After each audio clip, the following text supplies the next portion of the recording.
Bien, buenas tardes, queridos alumnos, taller 2. Iniciamos la clase correspondiente a sistemas productivos. En la primera etapa vamos a analizar el contexto general del sistema productivo. También vamos a revisar elementos mínimos al interior del sistema productivo. Y finalmente vamos a realizar una actividad grupal en la cual tendremos que averiguar cómo existen estas relaciones dentro de un sistema productivo. Entonces, lo primero es revisar el contexto económico, ambiental, social del sistema productivo. Nosotros ustedes van a trabajar a futuro en procesos de transformación, donde vamos a capturar recursos naturales, materias primas, combustibles, ¿cierto? Los vamos a transformar en productos o servicios ya ante una demanda. Siempre tendremos que verificar que esos productos o servicios sean apreciados por el mercado, ¿ya? Y de alguna manera en los procesos de transformación donde nosotros vamos a estar, vamos a satisfacer esa demanda, ¿ya? Y esa demanda en un amplio espectro, no solamente desde el punto de vista de un cliente, sino también de una comunidad, de una comunidad cercana, de una junta de vecinos, la municipalidad, ¿cierto? Las autoridades ambientales, autoridades de salud, ¿cierto? Porque en ese contexto ustedes se van a enfrentar a futuro, ¿ya? Las empresas de transformación normalmente generan residuos, ¿ya? Y generan impacto social dentro de una comunidad, ¿ya? Y ese impacto ambiental puede ser a través de gases, ¿cierto? A través de líquidos o a través de sólidos, ¿ya? Emisiones, por ejemplo, emisiones de CO2, de SO2, ¿cierto? Líquidos, libres. Entonces, hay procesos intermedios dentro del proceso productivo que tienen un objetivo de cumplir con una normativa legal, ¿ya? Hoy día el concepto que está cambiando un poco, ya no esta mirada tan compartimentada de estas tres formas de contaminar, el aire, la atmósfera, las aguas y la tierra, sino que tratar de intervenir los procesos desde el diseño, ¿ya? De tal manera que no se generen estos residuos y ojalá no se ocupen materias primas, ¿ya? Es un desafío interesante para la ingeniería química poder aportar con procesos o tecnologías que nos permitan satisfacer una demanda equilibrada en lo económico, en lo ambiental y en lo social, ¿ya? Existen cambios en los cuales nosotros vamos a estar enfrentados a partir de políticas de intenciones de mejoramiento. Por ejemplo, estamos inmersos en un calentamiento global. Hoy día existe evidencia científica muy fundada sobre las causas del calentamiento global que se ha generado a partir de estos 200 años aproximadamente, y se llama la etapa del Antropoceno, ¿ya? Y está claramente identificado que ese aumento de las concentraciones de CO2 y aumento de la capa que genera el efecto invernadero han ocasionado el calentamiento global a partir de la actividad humana, ¿ya? Entonces, hay una intervención de las actividades de nosotros en la naturaleza. Ya hay una intervención negativa, por cierto, ¿ya? Entonces, hoy día hay una nueva mirada y queremos cambiar eso, que va a costar harto poder hacerlo, ¿ya? Porque estos 200 años en que se generó este cambio, lo podemos representar con un gráfico, ¿ya? Por ejemplo, si nosotros tenemos la concentración, ahí si ven el gráfico, el aumento de la concentración de CO2 en la atmósfera, uno tiene información que la grafica de esta manera, así, ¿ya? Y esto pasó en 200 años.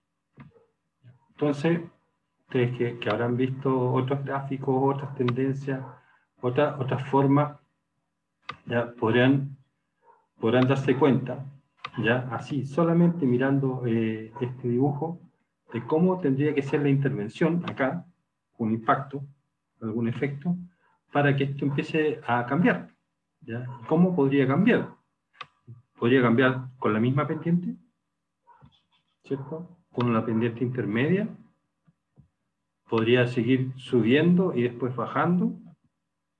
Entonces, así a simple vista, nosotros podemos ya aproximarnos de que van a pasar varias décadas, ¿ya?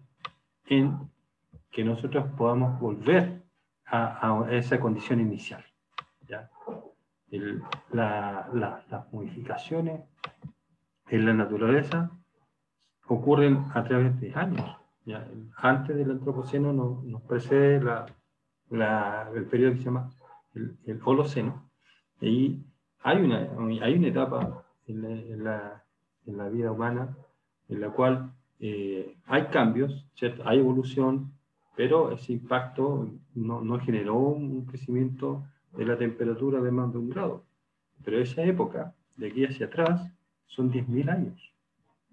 Entonces, por eso lo delicado de haber generado esto en tan poco tiempo. Primero, la cinética, la velocidad con que ocurrió, y segundo, la causa. Porque si vemos esto que son 200, ¿cierto? Estos podrían ser 100, estos podrían ser 400, estos podrían ser, no sé, 800 años, ¿ya? En los cuales nosotros podamos volver a una concentración de CO2 similar a la que había en el año 1800. ¿Ya? Entonces estamos insertos no solamente en un contexto social, sino que estamos insertos en una problemática ambiental. ¿Ya? Y vamos a tener que desarrollar nuevas tecnologías, nuevas formas de hacer las cosas para poder revertir esta situación. ¿Ya? ¿Y cuál es la forma? Lo principal es los cambios de hábito. ¿Ya? Porque hay un eje traccionante, que es el consumo. ¿Ya? Y ese consumo está asociado a un bienestar. Entonces, pero ese bienestar hoy día tiene que, de alguna manera, modificar la concepción de bienestar. ¿Ya? Un bienestar asociado a beneficios sociales, asociado a alimentación más nutritiva, asociado a utilización de energías renovables. Entonces, hay un cambio que hacer, ¿ya? Y el cambio tiene que estar acá, ¿ya? Porque nosotros elegimos estar acá, ¿cierto? Pero también tiene que estar acá, en el consumo. ¿Ya? En la medida que nosotros vamos cambiando nuestras necesidades, vamos cambiando nuestros objetivos de producción, ¿ya? Vamos a ir haciendo este cambio sobre los sistemas productivos, ¿ya? Hoy día sabemos que existe, por ejemplo, la pobreza energética, ya que es un evento que ocurre en Temuco, Osorno, en esos lados donde el consumo de leña es elevadísimo, ¿ya? Y genera esta contaminación ya no solamente hacia la atmósfera, sino que en la zona regional cercana. ¿Y por qué ocurre eso? Porque el acceso a la energía, ¿cierto?, aún no es económicamente viable. ¿Ya? Podemos tener energía solar, energía eólica o de otro tipo, pero el acceso a la leña en esa zona es lo más económico. Entonces, también hay que hacer intervenciones de esa naturaleza, ¿ya? Lo económico, lo ambiental, lo social. Hay políticas, por ejemplo, también en el mismo ámbito de la energía, de descarbonización. De aquí al año 2040 hay una intención de eliminar todas las fuentes de carbono. Las fuentes de carbono son el 23% de la matriz energética, ¿no? Entonces, el consumo no va a disminuir, probablemente aumente. Por lo tanto, tiene que haber una transformación de esa fuente de generación de energía. Entonces, esa fuente de energía a carbón tendrá que transformarse o hacia una fuente solar, hacia una fuente eólica u otra que sea de carácter renovable. Pero ese cambio va a tener un impacto social. Imaginen ustedes, por ejemplo, una planta de carbón que esté en Mejillones o en Tocopilla. ¿Qué significa tener una planta de esa magnitud en esa ciudad? Ya es un impacto social significativo. Si eliminamos la planta de carbón y hay una fuerza laboral disponible, hay servicios asociados, transporte, alimentación, reactivos químicos, ¿cierto? Movilizaciones, mantenimiento, repuesto, asociados a esa actividad. Entonces, si esa actividad se reprime, ¿cierto? Tiene que venir otra a suplir esa energía, pero no sabemos todavía si esa energía se va a seguir generando en ese mismo lugar. A lo mejor la energía que va a abastecer esa fuente, ese punto, va a cambiar a Calama, por ejemplo. Entonces, hoy día la invitación es hacer una visión integral del desarrollo, ¿ya? De mirar todo el desarrollo económico, todo el desarrollo productivo, de una mirada integrada desde lo ambiental, ¿cierto? Que hay políticas ambientales que queremos mejorar, sí, súper bien, pero que van a tener un impacto económico y social, ¿ya? Y la idea es que cambiemos nuestra forma también de pensar y no reaccionar tardíamente, sino que reaccionar tempranamente. Entonces, intervenir en el diseño, intervenir cuando estamos creando estos sistemas, ¿ya? Ciertamente que van a haber cosas que nosotros hoy día vamos a ver positivas y que en 100 años más probablemente no sean tan positivas como lo pensamos, ¿ya? Un ejemplo de ello es el que tengo cercano, es el Tetra Pak, que en los años 60 fue una solución muy, muy valorada para resolver temas de asepsia en la conservación de alimentos. Y hoy día estamos súper problemados con el quehacer de esos residuos, ¿ya? También, cuando nosotros decidimos utilizar fuentes fósiles para la generación de energía, también estamos satisfaciendo una necesidad, también estamos satisfaciendo algún beneficio que nosotros queremos tener. Queremos tener calor, queremos tener movimiento, y esa fuente de energía hoy día tiene una gran proporción, la mitad de la matriz energética chilena es de combustible fósil. Entonces, eso debiese cambiar si queremos conseguir algún resultado ambiental siguiente. Entonces, en ese contexto están los sistemas productivos. Ya, sistemas productivos que generan productos alimenticios, que generan productos de celulosa, que generan productos minerales, generan energía. Y en cada uno de ellos generan cosméticos, generan una serie de reactivos químicos, plásticos, todo eso, en toda esa industria nosotros podemos trabajar, ¿ya? Y con la componente ambiental y social van a estar muy presentes, ¿no? Asociados a la actividad económica. La actividad económica es generada por el mundo privado y por el Estado.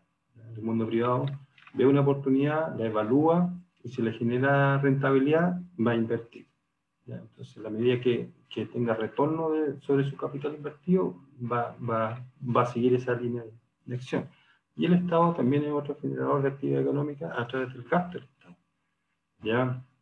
En el aparato público, en salud, en educación, ¿cierto?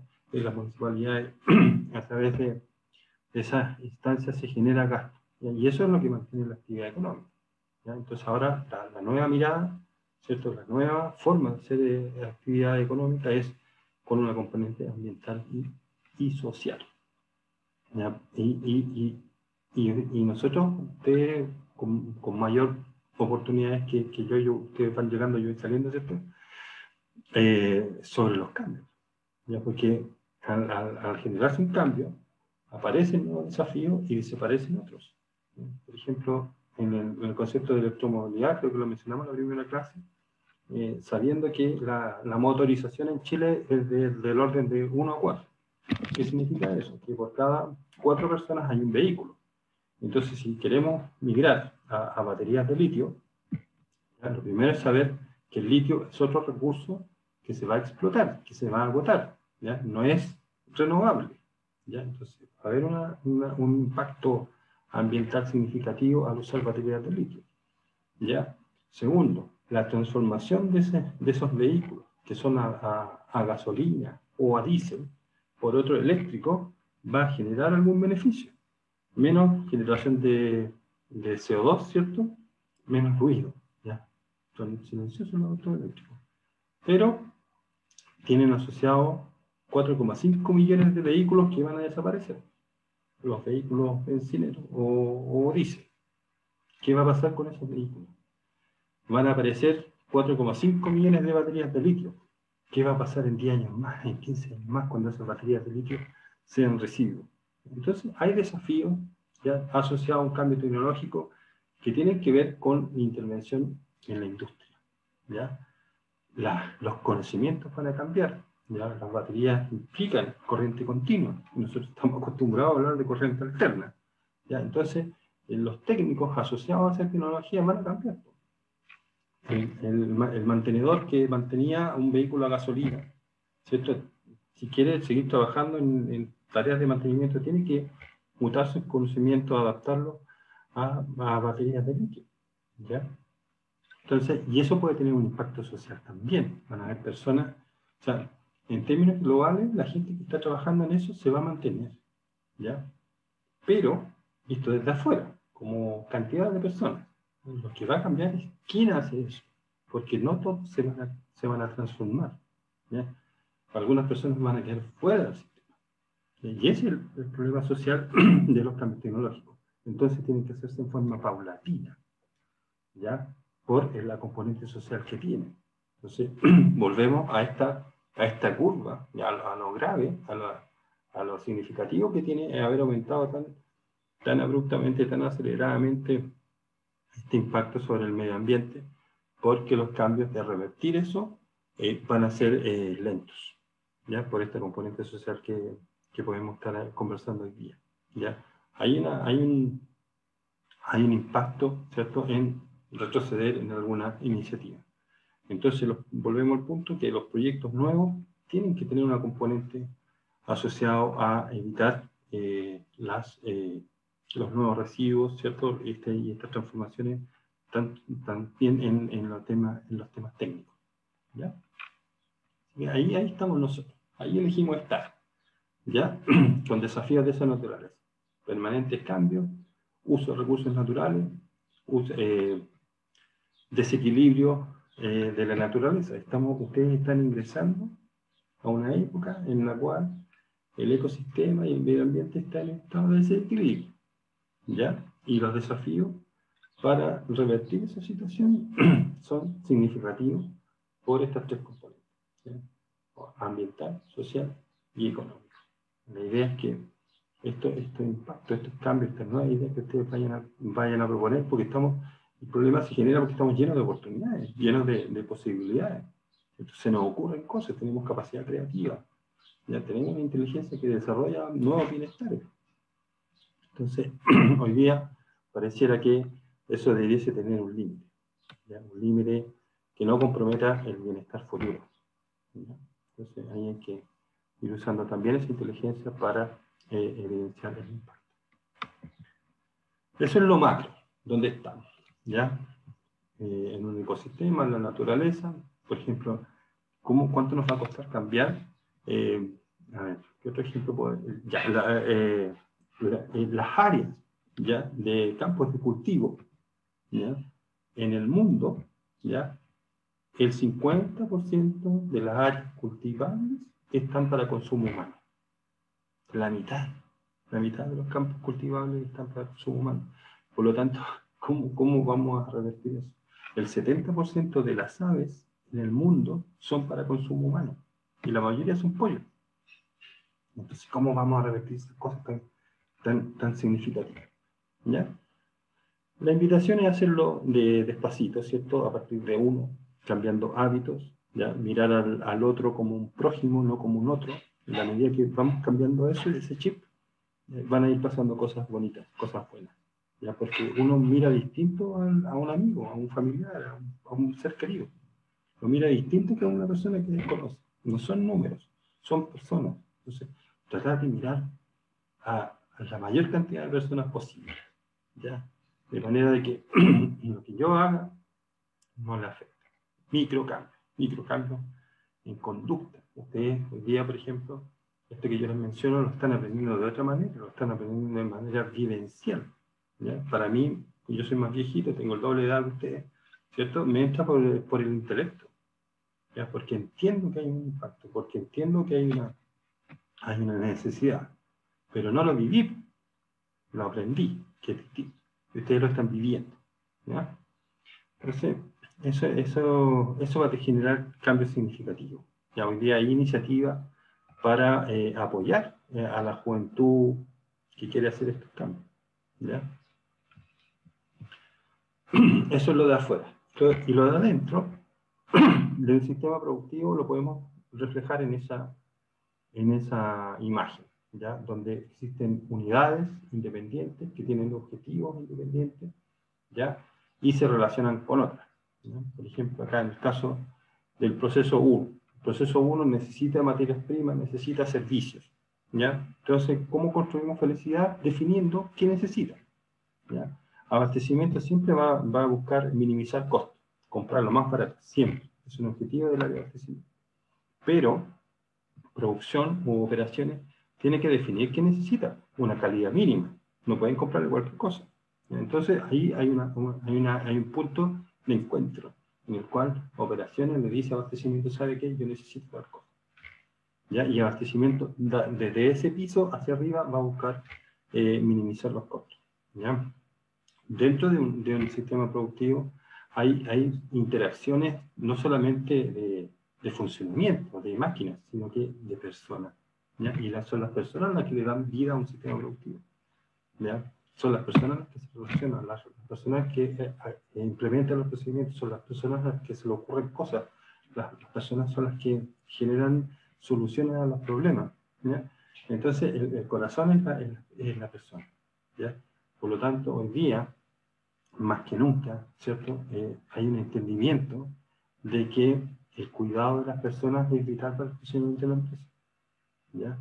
Y ahí volvemos a las componentes social, económica y ambiental, ¿ya? ¿En qué sentido? Que los proyectos, cuando usted toque evaluar proyectos, tienen que incluir la componente de bienestar. Bienestar en términos ambientales, bienestar en términos sociales, ¿ya? Cumplir con la normativa legal. Esa es una restricción mínima, ¿ya? Cumplir con un buen estándar laboral, que las personas tengan el tiempo para descansar, tengan tiempo para estar tranquilos, ¿ya? Hoy día veía en las noticias las personas que hacen el delivery, ¿ya? En la moto. Es complejo, o sea, son personas que necesitan un trabajo, necesitan ese dinero, ¿no? Pero no tienen un lugar donde ir al baño, no tienen horario de descanso, ¿ya? Entonces, nosotros estamos llamados a que esas cosas nos hacen, ¿ya? Que si hablamos de contrato social, cuando hablamos de contrato, en el cual dos partes se ponen de acuerdo en algo. Entonces, uno pone sus términos, el otro pone sus términos y llegan a un acuerdo. Pero hay personas que no han podido poner sus términos en ese pacto social, están al margen del pacto social, ¿ya? Y de alguna manera, dado que nosotros vamos a tener cargos de responsabilidad, tenemos que hacernos partícipes de integrar a esas personas, ¿ya? Porque si no, es como una bolita de nieve, ¿ya? Ese malestar, si nosotros no nos damos cuenta tempranamente que estamos cometiendo un error, ese malestar se va a ir acumulando en el tiempo. Y de repente, ¡pum!, va a explotar, ¿no? Y la solución va a ser mucho más compleja que si lo hubiésemos abordado tempranamente, ¿ya? Entonces, eso también tenemos que irlo adoptando, ¿ya? En nuestro ejercicio profesional, ¿ya? Cómo de alguna manera nosotros vamos a incluir las personas que están fuera, ¿ya? De este pacto social, ¿ya? ¿Por qué? Porque nosotros, como vamos a estar en el área de operaciones, ya sea a través de ingeniería, a través de ser jefe, a través de servicio, la venta de reactivos también podemos ser, nosotros nos vamos a relacionar con la naturaleza, ¿ya? Que está en desequilibrio y tenemos que revertir una situación. Ya no solamente hay que empatar, ya hay que mejorar, hay que revertir una situación desfavorable. Vamos a estar insertos dentro de una comunidad, ya nos vamos a relacionar con la junta de vecinos, los trabajadores donde estemos trabajando, valga la redundancia, van a vivir cerca. Alguna cantidad vivirá lejos, pero hay otras que van a estar cerca. Y lo más probable es que ustedes trabajen en una parte que va a tener una chimenea, que va a tener un residuo líquido, que va a tener un residuo sólido, va a tener pulpa o pastas que van al vertedero, ¿ya? Entonces, tenemos que procurar estar en una permanente condición de mejora, de tener una actitud de querer hacer lo mejor posible, porque sí o sí van a llegar a un contexto complejo, ¿ya? Van a tener que resolver problemas, van a tener que abordar situaciones. Y lo importante es hacerlo con cariño, ¿ya? Con cariño con la gente. Riguroso con la idea, no hay problema, no hay problema, pero sí considerando a las personas como un otro, como un prójimo, como un cercano, ¿cierto? Con su valor intrínseco, con respeto, ¿ya?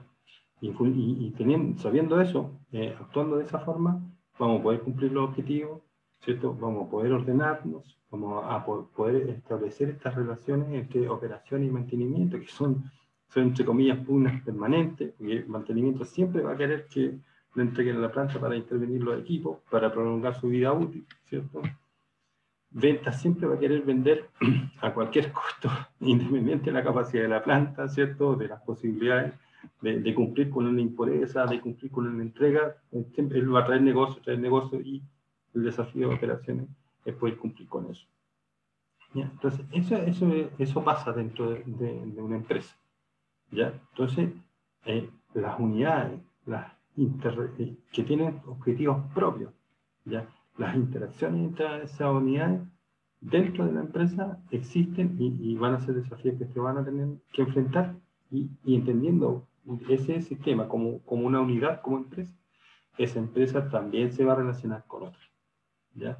Se va a relacionar con empresas de servicio de agua. Nosotros vamos a ocupar agua, ¿cierto? Vamos a ocupar energía eléctrica, vamos a ocupar vapor, por eso el vapor puede estar dentro de la empresa, puede estar afuera, se puede tercerizar el servicio de vapor. En los procesos químicos nosotros tenemos servicios. Ya hay una línea de proceso que requiere cumplir un objetivo, ¿cierto? De una concentración X, una concentración X2, ¿cierto? Mayor o menor, depende del proceso, pero necesita servicios de apoyo para llegar a eso, ¿ya? Combustible, vapor, agua, aire, etc. ¿Ya? Eso es lo que tenía que introducir en términos generales, lo que es un sistema productivo, cómo se relaciona internamente y cómo se relaciona dentro de una comunidad industrial, ¿ya? O social, como quieran llamarlo, ¿ya? Entonces, definir objetivos propios, ¿ya? Y lo siguiente es explicar, esto ya es con el ejercicio. Ya, este es un poco lo que vamos a ver, ¿ya? Hablaba de las relaciones, de las interacciones entre mantenimiento y venta, entre seguridad. HSEC son las siglas en inglés de salud, seguridad, medio ambiente y calidad, ¿ya? Que hoy día pueden ser sistemas normados, pueden ser unidades independientes, pueden ser una sola unidad, pero lo importante es que tiene que existir. Estas son las 5 unidades mínimas que tiene que haber en una planta productiva, ¿ya? Si una planta es pequeñita, posiblemente el jefe de operaciones es el mismo que de mantenimiento, ¿ya? Si la gente de venta y abastecimiento son los mismos, ¿ya? El tema HSEC puede estar en recursos humanos, es una planta pequeña. Mientras más grande la empresa, más independiente son estas unidades, ¿ya? Que tienen que ver con la operación, con la administración, ¿cierto? Y con los servicios, ¿no? Entonces, el ejercicio de hoy día, ya nos vamos a acercar a un ejemplo de una planta productora de molibdeno, que es de Codelco, ya, que procesa los concentrados de molibdeno de Codelco, que vienen de Chuqui, de Teniente, toma esos concentrados, sulfuros de molibdeno, y genera productos de óxido de molibdeno. El óxido de molibdeno es utilizado en las fundiciones de acero, ¿ya? Y ese acero se usa, pueden ser aceros de altas aleaciones, ¿cierto? Aceros especiales, hay distintas formas de hacer acero, pero el molibdeno en los aceros va entre 0,5 y 3%, ¿ya?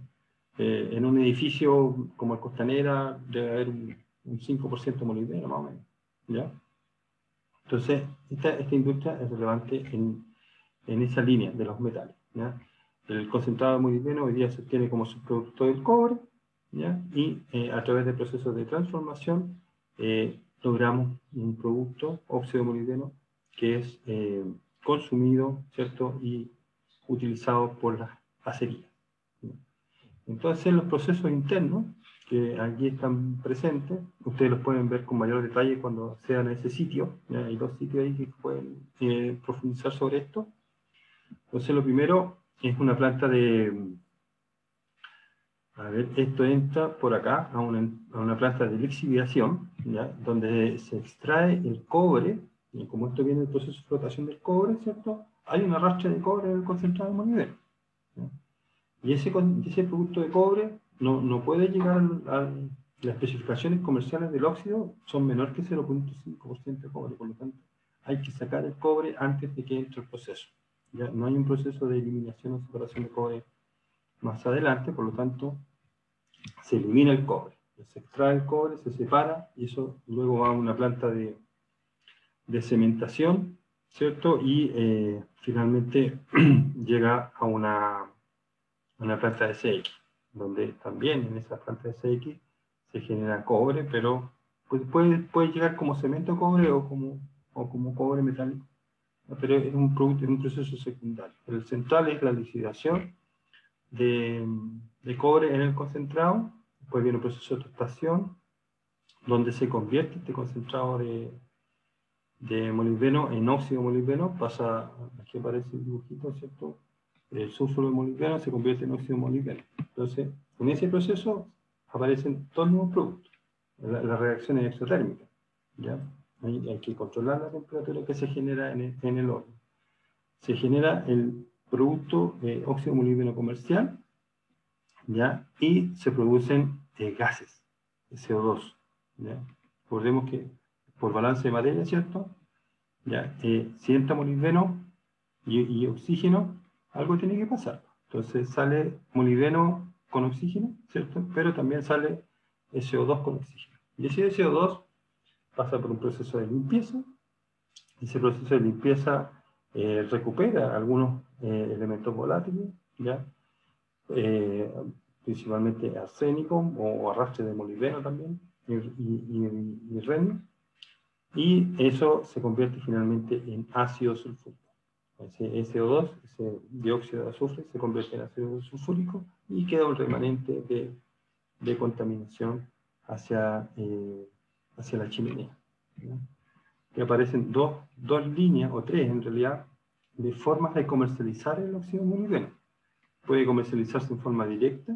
Ese óxido de molibdeno puede convertirse en ferromolibdeno a través del proceso de aluminotermia, una fundición, donde se agrega fierro y se convierte el óxido de molibdeno en ferromolibdeno y todo el resto de los componentes que en la escoria, ya como una mezcla de óxidos, ¿ya? Las escorias son mezcla de óxidos. Otra forma de comercializar el óxido de molibdeno en forma de briquetas, que son como unos pastelitos chicos, ¿ya? Otra forma de comercializar, ¿ya? Y por último, a ver, ¿cómo se ha puesto? Ya, ahí, ya. Por último, un subproducto que viene de la planta de limpieza de gases, ¿cierto? Porque se lavan los gases y eso tiene un arrastre de molibdeno y renio en los líquidos, ¿ya? En la tostación sublima renio, sublima arsénico, y hay un arrastre de molibdeno que se disuelve en esta agua de lavado. Entonces esa agua de lavado va a un proceso de extracción por solvente, donde se recuperan el remanente de molibdeno y renio, ¿ya? Para eso se usa una solución amoniacal, que se forma un molibrato de amonio diluido, ¿ya? El cual después se precipita y se recircula. Y en ese contexto, ya en este ejemplo, van a tener que acceder a esas fuentes de información para complementar y profundizar el que yo le acabo de explicar. Vamos a hacer el ejercicio de ahora. Yo voy a dejar de grabar para que empecemos a trabajar en el ejercicio.